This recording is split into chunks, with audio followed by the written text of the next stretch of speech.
시작은 늘 설레게 하지 모든 걸 이겨낼 것처럼 시간을 뒤쫓는 시계바늘처럼 앞질러 가고 싶어 하지 그 어느 손을 넘어 저마다 삶을 향해 때론 원망도 하겠지 그 선을 먼저 넘지 말라고 I can fly the sky Never gonna stay 내가 지쳐 쓰러질 때까지 어떤 이유도 어떤 변명도 지금 내겐 용기가 필요해 빛나지 않아도.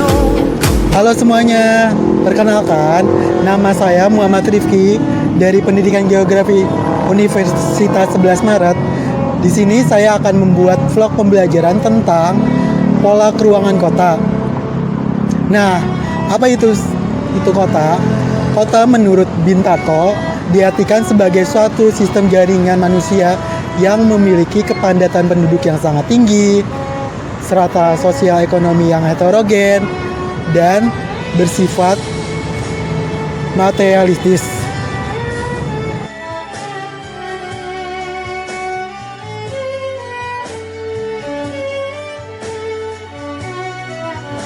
Selanjutnya kita akan membahas tentang ciri-ciri kota secara fisik dan sosial.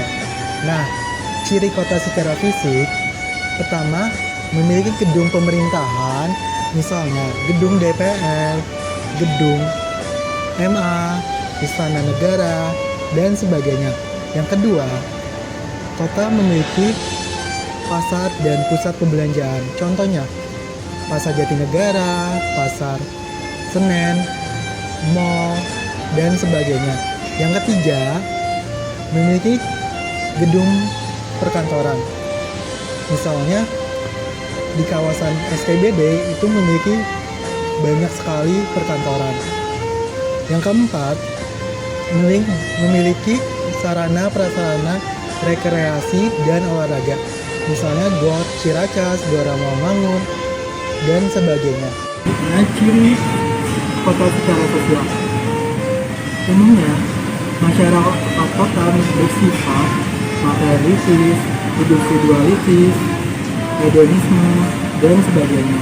Yang kedua, norma keagamaan di kota umumnya tidak terlalu ketat. Nah, yang ketiga, hubungan sosial masyarakatnya bersifat ketambahan atau gesekan. Yang keempat, pelapisan sosial di masyarakat kota itu memiliki lapisan atau stratifikasi sosial. Selanjutnya, tingkat perkembangan kota menurut Lewis Mumford. Pertama, tingkat Leopold adalah desa yang berkembang dan telah menunjukkan ciri-ciri kehidupan perkotaan. Misalnya, Ciwidey di Bandung. Yang kedua, tingkat polis adalah kota yang masih memiliki sifat-sifat agraris, contoh misalnya Malang, Cilacap, dan sebagainya.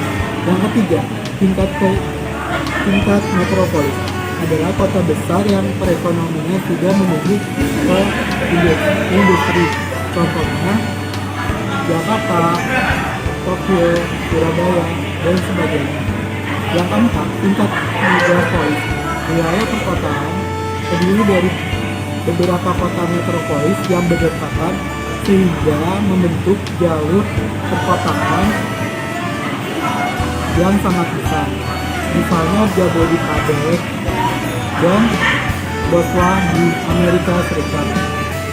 Yang kelima, tingkat Trinopolis, kota yang menuju kehancuran atau kehancuran pelayanan, tingkat kemacetan yang sangat tinggi, kejahatan, dan kriminalitas.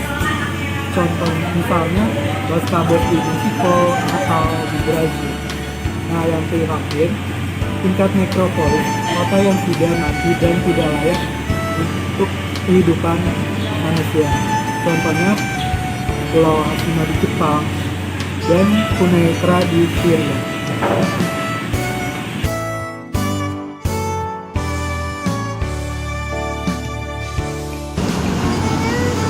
Selanjutnya kita akan membahas struktur intern kota.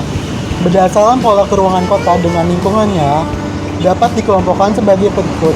Pertama, inti kota atau disebut juga Central Business District, merupakan pusat kegiatan ekonomi, politik, dan budaya. Yang kedua, selaput inti kota, merupakan daerah luar inti kota akibat tidak terlampungnya kegiatan di dalam kota. Perkembangan suatu inti kota ini dapat menimbulkan pola kegiatan seperti segregasi, nukleus, desentralisasi, dan sentralisasi. Yang ketiga, kota satelit merupakan suatu daerah yang memiliki sifat kekotaan dan daerah inti memberi daya dukung bagi kehidupan kota. Yang keempat, suburban merupakan suatu daerah di sekitaran kota yang berfungsi sebagai daerah pemukiman dan pabrik atau manufaktur. Teori pola keruangan kota. Nah, pada teori ini memiliki beberapa teori, di antaranya teori konsentris, teori sektoral, dan teori inti berganda. Tetapi kita akan membahas tentang secara detail teori konsentris yang dikemukakan oleh Ernest W. Burgess, di mana upaya Burgess untuk mengenali kawasan-kawasan kota di Chicago. Dasar dari teori ini adalah perkembangan sosial ekonomi pendudukan kota. Nah, asumsi yang dimiliki oleh Burgess diantaranya: pertama, kota dibangun di daerah dataran. Kedua, sistem transportasi tidak rumit, murah, mudah, dan cepat ke segala arah. Yang ketiga, nilai tanah tertinggi di pusat kota dan menurunnya semakin jauh dari pusat kota. Jadi, harga di pusat kota sangat tinggi dibandingkan di pinggiran kota. Yang keempat, bangunan tua berada di dekat pusat kota, sehingga penduduk miskin harus tinggal di dekat pusat kota karena mereka tidak mampu membayar transportasi. Yang kelima, tidak terjadinya konsentrasi industri besar. Berikut merupakan gambar dari teori konsentris, di mana berbentuk lingkaran. Nah, di titik pusat lingkaran ini dinamakan zona pertama atau daerah pusat kegiatan atau CBD. Nah, daerah ini merupakan pusat segala kegiatan antara lain sosial, politik, budaya, ekonomi, dan teknologi.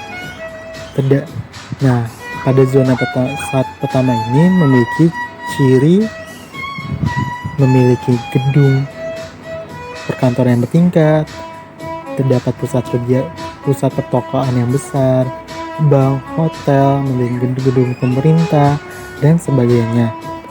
Nah, selanjutnya zona kedua atau zona peralihan, di mana zona ini merupakan daerah yang mengalami penurunan kualitas lingkungan yang disebabkan karena adanya intrusi fungsi yang berasal dari zona pertama, sehingga pembauran pemukiman dengan bangunan non pemukiman mempercepat penurunan kualitas lingkungan. Nah, pada zona kedua ini terdapat daerah kumuh atau slum area dan penduduk yang miskin. Selanjutnya, zona ketiga atau zona pemukiman para pekerja. Nah, pada zona ini terdapat ditempati oleh pekerja-pekerja pabrik, industri, dan sebagainya. Nah, pada zona ketiga ini ditandai dengan rumah-rumah kecil dan rumah susun yang sederhana. Selanjutnya, zona keempat atau dinamakan zona pemukiman yang lebih baik dibanding zona sebelumnya. Nah, pada zona ini merupakan kompleks perumahan penduduk yang berstatus ekonomi menengah tinggi. Walaupun status ekonomi yang penduduk yang tidak sangat baik, tetapi stabil dan pemukiman teratur. Fasilitas yang dimiliki zona ini terencana dengan baik sehingga tempat tinggalnya cukup nyaman. Yang terakhir, zona kelima atau zona para pengaju merupakan daerah memasuki daerah belakang kota atau interland, atau merupakan daerah batas desa kota, atau biasanya penduduk bekerja di kota tetapi bertempat tinggal di pinggiran kota. Nah, misalnya seorang X bertempat tinggal di Bogor, tetapi dia bekerja di Jakarta. Nah, si X-nya ini dinamakan komuter atau pengelaju. Nah, sekian dari vlog pembelajaran ini. Apabila ada kesalahan kata, mohon dimaafkan. Jangan lupa like, komen, dan subscribe ya.